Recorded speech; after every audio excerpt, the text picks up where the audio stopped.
Hi guys, and welcome back to my YouTube gaming channel. My name is Alexander's Rain. I have here with me 2 matches of 5 Cipher Kite. This first video will be Shazam playing as the prisoner, and he's gonna 5 Cipher Kite a Soul Weaver.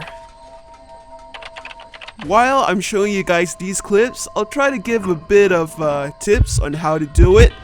Here we can see the Soul Weaver was really close to the prisoner, but the prisoner, being really sneaky, just sneaks his way out.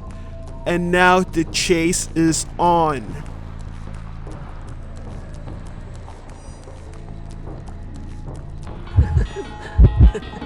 So I was just peacefully decoding there until I saw, oh man, Colton's here. So we tried to mix up our foot paths together so that it would confuse the hunter.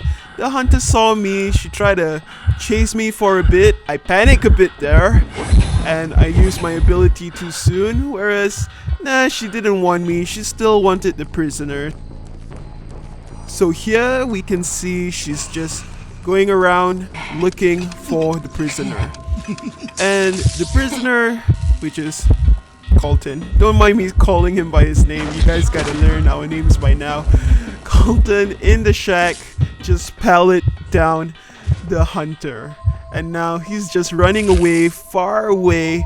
He's trying to go to the hospital and just to buy enough time for kiting.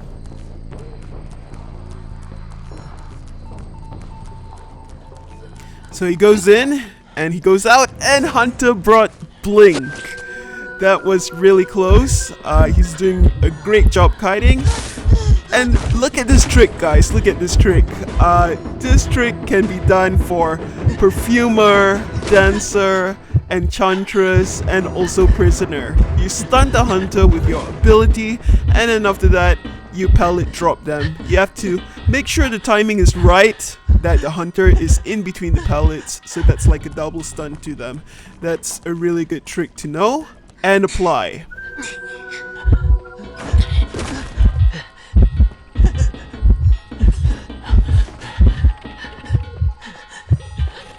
So you guys might be wondering, why isn't he just using the hospital to kite the Soul Weaver?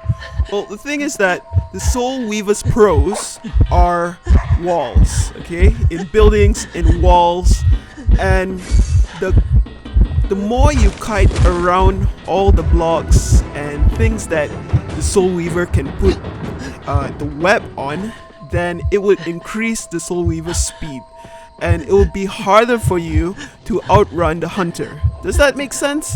So for this match, I guess what Colton's trying to do is just to go to open spaces, try to avoid confined spaces. And here we can see he's just being playful, just going around me, and I was trying to body block for him, but it seems like he's really confident to continue kiting, so I just let him be. But anyways, like I said, his technique is to go away from confined places, and here we see that eventually he got hit near the pellet. This is because Soul Weaver had the web and she was faster to hit him than him putting down the pellet. So since I was still around there, I was like, yeah, I'll go save him. I know that there's only one Cipher and it's prime, just waiting for the right time. Wanted to avoid getting hit before rescue, so I gotta play mind games here at the chair.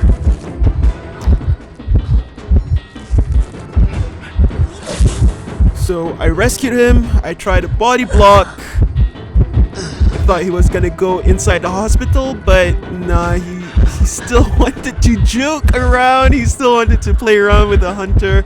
He wanted to test how far he can go with the kiting. Although Cipher machine is prime, he doesn't care, he's just gonna flex his kiting skills right now. You can see he's just playing merry-go-round with the hunter here because the hunter is already traumatized by getting pellet hits from him. So this is why they're just going around here.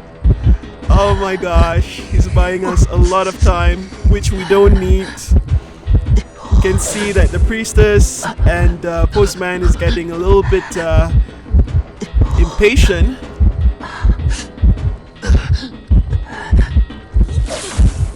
Because Colton is still not getting hit, you know? We're just waiting for that one hit and he's not.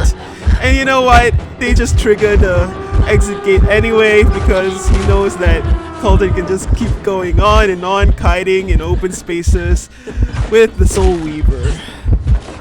So here you can see trick the Soul Weaver that he was going to the exit gate, but he wasn't.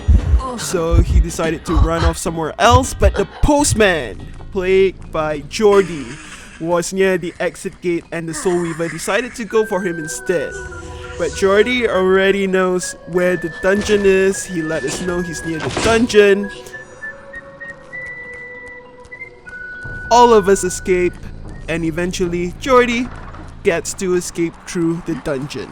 So this is how we play the game. It's when someone can 5 Cipher Kite, it would just makes it easier for the team to focus on decoding and have an early end game. So here's another match, and this would be a 5 Cipher Kite by myself as the magician against the evil reptilian. So we started off this match with the reptilian finding Jordy as the perfumer.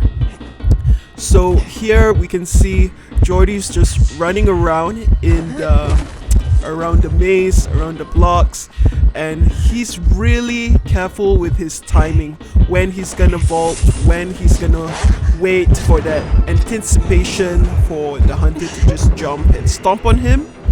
So that's another great way to kite this hunter.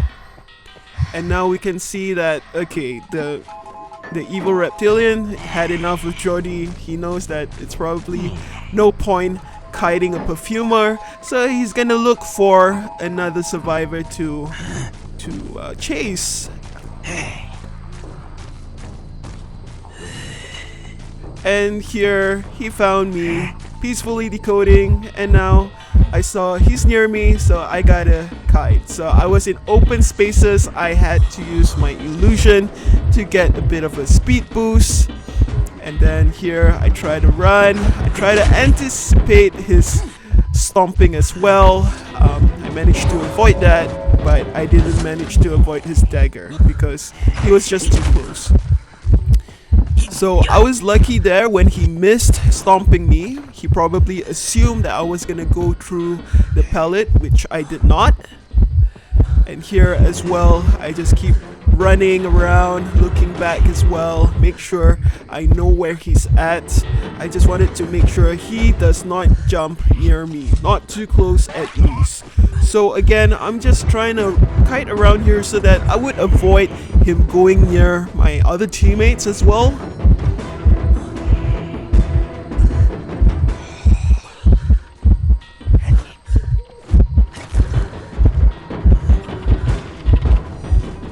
And here I can hear someone's decoding my previous cipher, so that's good. We're down to 3. So just have to keep this up. I like to run zigzag around obstacles for any hunter. I mean, you never know when they're gonna use their ability to just hit you instead of their second ability. So here I try to confuse the hunter a bit. I try to estimate where he would jump and try to stomp me, and try to take the roads less taken. So again, I would have to know when is his cool time and when he can use his ability, and I just have to try to avoid getting too close to him. And here I got tired because I know I'm running out of illusions. I did the silliest thing. I thought like, yeah, I'm gonna hide here for a while. He did not see me, and then I just ran through my illusion and he hit my illusion instead. So that was really fun. Just wanted to experiment on that as well. So I decided to go inside the building because I thought I needed to create more space between us, and you know, so that the hunter, he can jump, right? So if I go through all these doors with pellets, it's probably harder for him to hit me. Anyways, that was our last Cipher, and exit gate is now has been triggered. So I'm just still kiting the hunter around in the hospital again, trying to avoid those jumps, trying to estimate, anticipate where he's gonna jump, and eventually I just decided to try out for the exit gate. So I know someone's here. Yeah, I think it's the mercenary, yeah, and the enchantress. They're all here. They can protect me. And that was another 4 survivor escape by Cipher Kite. So I do hope you guys learn a bit of kiting and tips here. Thank you guys for watching. I'm Noxandus Rain, and we'll see you guys again in the next video. Nox and Connie, over and out.